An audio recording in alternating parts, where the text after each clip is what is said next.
I'm Tim Lambert, editor-in-chief of the Pennsylvania Capital Star, and today I'm guest hosting on Follow PA, our podcast focused on how policy affects Pennsylvanians, featuring audio journalism that emphasizes context, accountability, and community impact. Over the last month or so, we've been bringing you stories out of Schuylkill County, where Immigration and Customs Enforcement had been planning to convert a vacant warehouse in Tremont Township into a 7,500-person detention center. But about midway through June, ICE decided it would not move forward with the idea, along with similar plans for a warehouse in Upper Bern Township, Berks County. Now, the reason I'm guest hosting today is because Follow PA's regular host, the Capital Star's Emily Previty, is joining me to shed some light on the latest developments.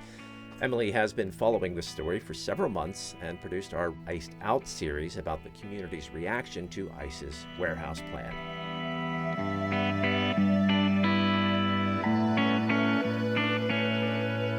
Immigration and Customs Enforcement has abandoned its fight to connect to local water and sewage systems that serve two warehouses in Pennsylvania, which is another step back from the agency's controversial plans to convert them to detention and processing facilities.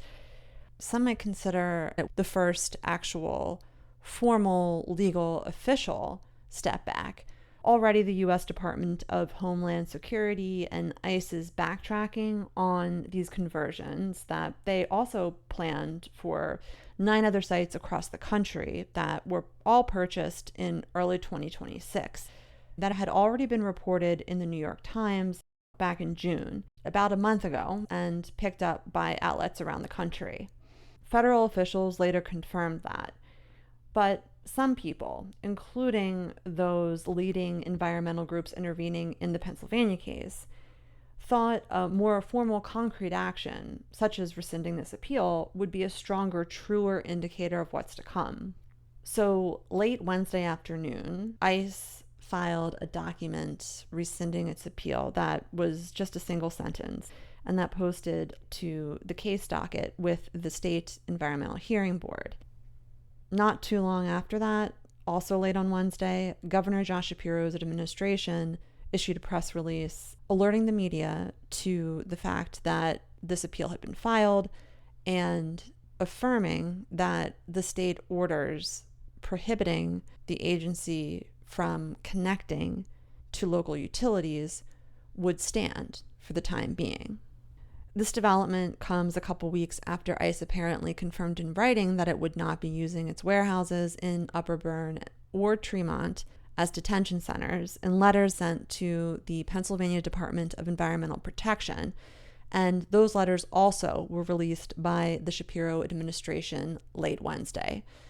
The correspondence outlines plans for utility use and infrastructure work at the properties as they'd been initially designed and previously used, but it's unclear based on those documents whether the government intends to keep the warehouses for other purposes or would be doing the infrastructure work to make them more attractive to prospective buyers. ICE and DHS media teams didn't immediately respond to my email seeking more information about future plans for the sites.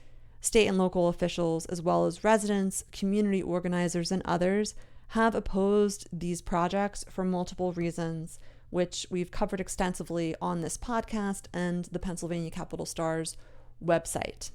We hope you'll check out that content for the full context, including my exclusive on the fact that these properties don't qualify for a federal payment in lieu of taxes.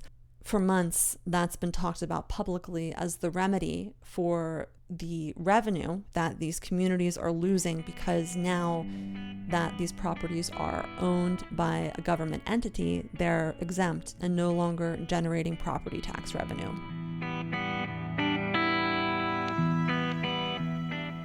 Emily Previty, thank you very much for providing some context to a very, very complicated story. You've been listening to Follow PA, the Pennsylvania Capital Star's podcast focused on how policy affects Pennsylvanians, featuring audio journalism that emphasizes context, accountability, and community impact. You can find us wherever you get your podcasts. And if you like what you heard, we'd love it if you'd recommend it to a friend, share it on social media, all that fun stuff. And you can stay updated on the latest episodes and other works by our team by subscribing to the Capital Star's newsletter, The Morning Guide. It comes your way 6 mornings a week.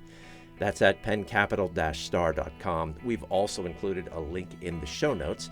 And if you like what you hear or read from the Capital Star newsroom, please consider making a one-time or monthly contribution in support of our work. Our theme music is Dusk by Mr. Smith, courtesy of the Free Music Archive, licensed under an Attribution 4.0 international license. And Emily will be back in the host chair for our next episode of Follow PA. I'm guest host Tim Lambert. I happen to be the Capital Star's editor-in-chief. Thank you so much for listening.